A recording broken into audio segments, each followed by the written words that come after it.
අයිබෝන් අද වීඩියෝ එකකින් අපි කියලා දෙනවා හැමෝම අහන ප්‍රශ්නයක් තමයි මේ ගොඩක් දුරට විටමින්ස් ගැන.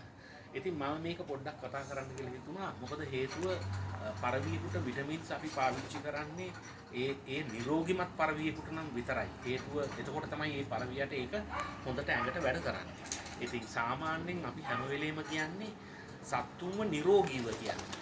මෙඩිකලි ඒගොල්ලෝ ෆිට්නස් වෙන්න ඕනේ. එතකොට මෙඩිකලි ඒගොල්ලෝ ෆිට්නස් නම් තමයි ඒගොල්ලෝ හොඳ. ඒ කියන්නේ ඒගොල්ලන්ට විටමින්ස් දුන්නාම හොඳට වැඩ කරනවා. ඒගොල්ලන්ට තව ශක්තිය ලැබෙනවා. මේ විදිහට වැඩියෙන් පියාසර කරනවා. මේ ඔක්කොම.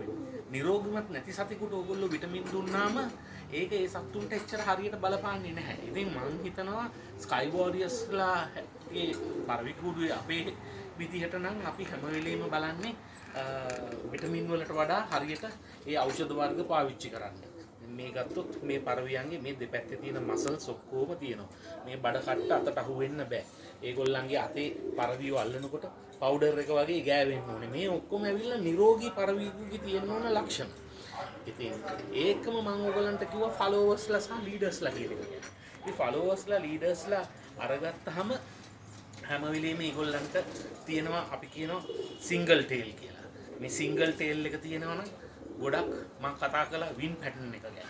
ඒ කුලං පාරවල් සැරට තියෙනකොට වින් පැටර්න් එකේදී ගොඩක් දුරටම මේ සිංගල් ටේල් තියෙන පරවියන්ට දක්ෂ ලෙස පියාසර කරන්න පුළුවන්කමක් තියෙනවා. ඒකෙන් මම කියන්නේ නැහැ ඒ පරවිය තමයි අනිවාර්යයෙන්ම තරඟයේ ජයග්‍රහණය කරන්න කියලා. නමුත් ඒකේ යම් වාසි තියෙනවා. ඉතින් ඕගොල්ලෝ බ්‍රීඩ් කරනකොට සිංගල් ටේල් පරවියෝ බ්‍රීඩ් කරන්න බලන්න. ඒ එක්ක මේ පරවියන්ගේ අත්තටු සම්බන්ධව, පියාටු සම්බන්ධව ඕගොල්ලන්ට හොඳට අධ්‍යයනය කරලා සත්තු බ්‍රීඩ් කරන්න පුළුවන්. ඒකම මේ වින් පැටර්න් එක ගැන මම කලින් වීඩියෝ එක කතා කළා head win, side win, tales win කියලා. ඕගොල්ලන්ට මේක ගැන තවත් මේ ටෙක්නොලොජි එක ගැන ඉගෙන ගන්න තවත් පුළුවන්. ඕගොල්ලන්ට වින්ඩි කියලා සොෆ්ට්වෙයාර් එකක් තියෙනවා.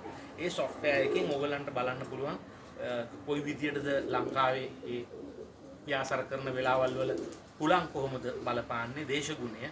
ඒ ඔක්කොම ඔයාලට මේ සොෆ්ට්වෙයාර් එකෙන් බලන්න පුළුවන් වින්ඩි කියලා. ඒක ඕගොල්ලන්ට පුළුවන් ඩවුන්ලෝඩ් කරලා ගොඩක් දේවල් ඕගොල්ලන්ට ඒකෙන් ඉගෙන ගන්න. ස්තුතියි.